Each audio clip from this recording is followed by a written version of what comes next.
Hello, I'm Justine Green with the BBC News. Google has been spared having to pay potentially huge damages after the US Supreme Court ruled in its favour in a long-running copyright dispute with a technology rival, Oracle.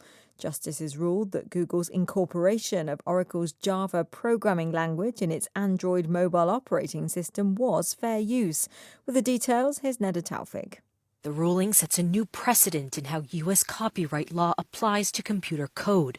The Supreme Court ruled 6-2 in favor of Google.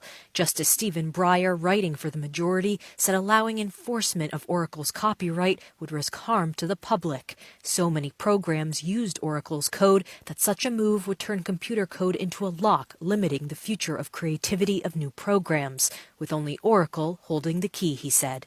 Reacting to the news, Oracle said the court had damaged other companies' ability to compete with Google. The Jordanian royal family appears to have made progress in resolving an unprecedented rift that arose after the king's half-brother Hamza was accused of destabilising the country. Prince Hamza denied the allegations. Lise Doucette reports. It's been confirmed that the king's uncle, Prince Hassan, has been brought in as a mediator. And after meetings which also involve Prince Hamza's brother Hashim, the prince has signed a letter expressing his support for the king and efforts to resolve issues within the family. But sources say Prince Hamza's strong public criticism, as well as his recent meetings with prominent tribal figures, among others, means that there are still major issues to resolve before this crisis is truly over. Lise Doucette reporting. The Nigerian authorities say more than 1,800 inmates have escaped from a prison in the southeastern town of Owerri after it was attacked by gunmen. The prison authorities say the heavily armed attackers stormed the facility in the middle of the night using explosives. Reports say the separatist group, the Indigenous People of Biafra, has denied carrying out the attack. US Treasury Secretary Janet Yellen says she's pushing the G20 economic powers to agree on a global minimum corporate tax rate. She said all should fairly share in the cost of government. This report from Andrew Walker. Under President Trump, discussions about the taxation of digital services and the idea of a global minimum rate of corporate tax faltered. But the new US Treasury Secretary Janet Yellen has given her support to both ideas. She said it was important that countries have stable tax systems to provide the revenue to pay for public services and responding to crises. A minimum corporate tax rate could create a level playing field, ending what she called a 30-year race to the bottom. President Biden's plans include a programme of investment in infrastructure, financed to a large extent by higher taxes on American business. World News from the BBC. The Turkish President Recep Tayyip Erdogan has accused more than 100 retired naval officers of hinting at a coup after they wrote a letter criticising his Istanbul Canal plan.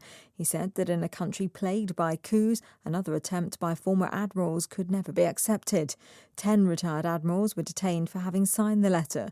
The canal will offer a parallel route to ease congestion in the Bosphorus Strait, but critics of the plan say it will cause environmental damage.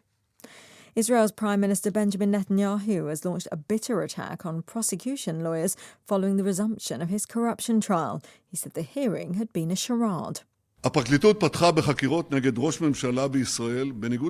This is how they try to overthrow a powerful prime minister from the right.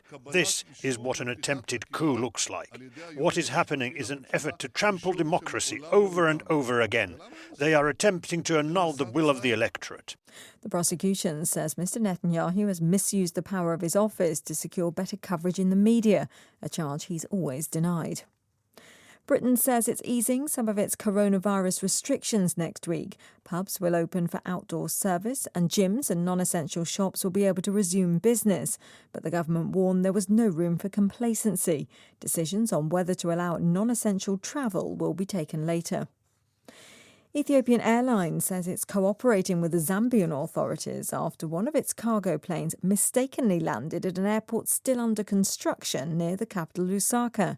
Zambian air traffic controllers at the intended airport, 15 kilometres away, told the pilot that they couldn't see his aircraft when he informed them he was about to land.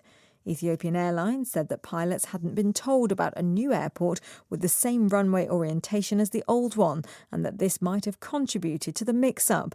No injury or damage resulted. BBC News.